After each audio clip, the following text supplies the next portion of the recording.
ดโถสิรอดบนแนวนี้ดำขมึมมาเลยก้อนใหญ่ซะด้วยโอ้โหก้อนเบลเลอร์เลยนู่น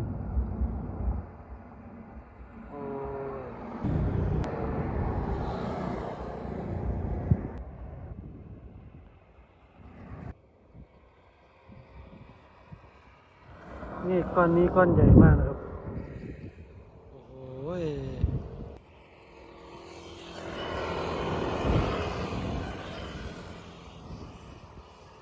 รอดแทบใครนี้